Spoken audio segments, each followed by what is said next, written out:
Basically every Mega Man game has at least one stage that absolutely under no circumstances whatsoever should you ever go there first. That stage is Quick Man stage. You see, you could go through it. I mean, yeah, I was able to beat Heat Man stage first, but Quick Man stage just takes it to a whole new level. And on the next screen, you'll see the major reason why Quick Man stage is so evil. These beams that just shoot out of the wall at high speeds. Now, this is just a warm-up, but whatever they are, you know, electrical beams or cheese whiz squeezed out of a tube, it's deadly. You just graze it and it kills you instantly. You've got some interesting things. This is a nice little filler here, these fire pots that, if you let them sit around long enough, will toss fireballs at you, the ones that were in Mega Man 1 and Fireman stage. So it's a nice little crossover, but here, this is where you die. At least with the disappearing bricks in Heat Man stage, you could memorize the pattern and then kinda take your time, whereas here you need to know exactly where you're going at all times, and be quick about it too.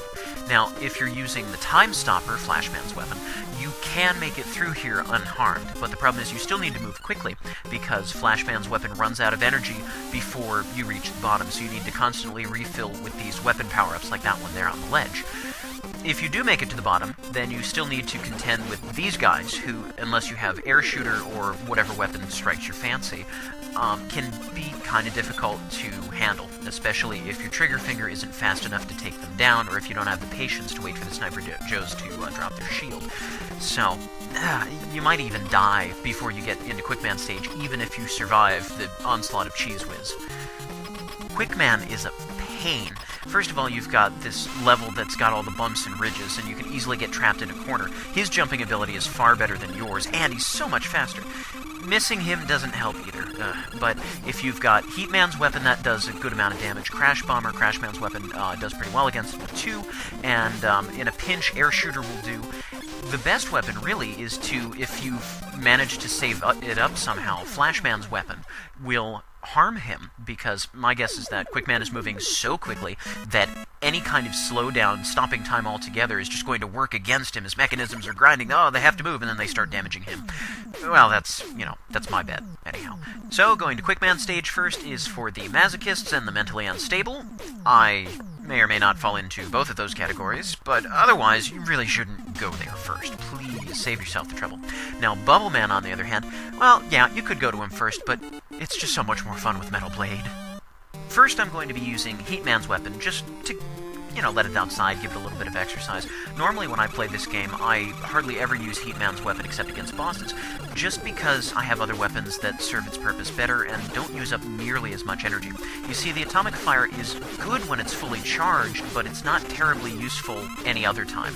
And it only takes 2 full charges to basically wear out the entire bar of energy. After that, you can only charge up a medium shot, and if you don't have enough energy to charge up to a full shot, your charge just disappears. So it becomes a liability at that point.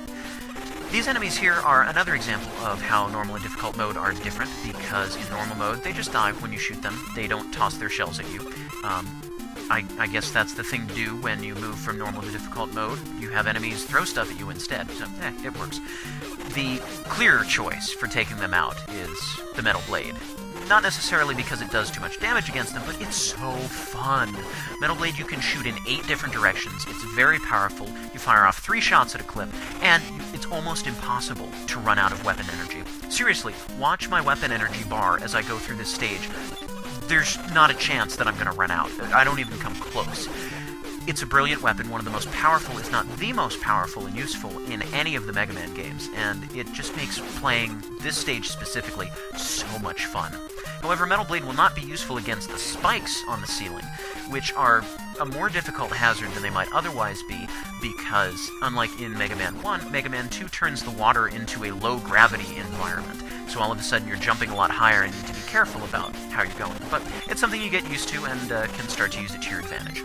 Either way, I'm wasting Metal Blade energy like mad because it's fun, and I admit I am not playing up to my absolute best standard here this time around, just because I'm playing with Metal Blade. It's too much fun, and I didn't want to try and restrain myself to looking too absolutely perfect, but whatever. I don't need to excuse myself for anything. crabs. Nothing says waterfalls like crabs. This makes sense.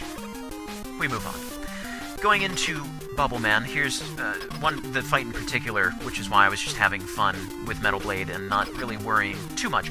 Don't worry, later on I'll square off against Bubble Man once again, and things will go much more nicely for me. Right now I'm just being lazy and showing that you can stand in a corner and just fire the Metal Blades at him and not really need to dodge. Metal Blade tears things apart. That's how it is. And Bubble Man is just easily popped by sharp objects, so sharp, pointy metal blades will do that. I'll refrain from making the obvious joke about Mega Man now being able to slowly poison his enemies to death with lead, bubble lead. But I will say that if you hold down the A button while selecting a stage, instead of getting stars in the background, you'll get birds! Life is so much better now. I find that playing through this stage using mostly Metal Blade with a modicum of Bubble Lead is most efficacious. You see, Bubble Lead is really good against these rocket rabbits, and unfortunately Bubble Lead isn't nearly as useful as some of the other weapons in the game, but when it comes in handy, it comes in really handy, especially at the final boss. You'll see that eventually. Now, Metal Blade is good basically everywhere else. It's, as we've already established in Bubble Man's stage, pretty amazing, and it takes out these bats without any trouble. And those bats will come back, well, maybe not those specific bats, but the concept of bats will come back in later Mega Man games. They're something like a minor staple, like the hard hats that keep coming up or the disappearing bricks. They're in a lot of different games. Now, that wolf that I just hacked apart with my Metal Blades, you'll see 3 of them in a row that you need to fight if you come through here normally. However, stopping time with the time stopper, it can just glide right past them. They don't even have a chance to teleport in at all. Am I cheating? Well, no. I mean, that's technically the way that, yes, you can play the game, but I'm trying to keep things visually interesting, and the same boss fight 3 times in a row, I don't know, that just doesn't strike me as quite as interesting as freezing time. I don't know. Whatever. If you want to call and complain, tough. I'm not going to let you. Mega Man 2 is the first Mega Man game that I was ever aware of. Way back when I was much younger, I came across an issue of Nintendo Power, an old one that somebody let me have, and I checked out the issue, or checked out the articles on Mega Man 2, and I'm like, this looks so neat. And I put Mega Man 2 on my Christmas list, and I got Mega Man 4. And I thought, well, it's Mega Man, but it's not Mega Man 2. And actually, it's funny because I played through Mega Man 4, fell in love with it. It's actually my favorite Mega Man game, and I'll be sure to tell you all about it when I do my Mega Man 4 run-through. But it was just the weapons, the look of it. I mean, this is very pretty for NES graphics at the time. And it's still fairly pretty today. Then again, I don't play most of those shiny, newfangled games all you youngsters do, so what would I know about pretty graphics? And what would Dr. Wily know about making a robot? Woodman is a tree. He looks like a tree. He burns like a tree. He gets cut down like a tree. Even Air Shooter is like a leaf blower to him. Seriously? A tree? I bet he's not even made out of metal. I'll bet he's made out of actual wood, with robotic wood legs. Wood legs? I'm not even listening to myself anymore.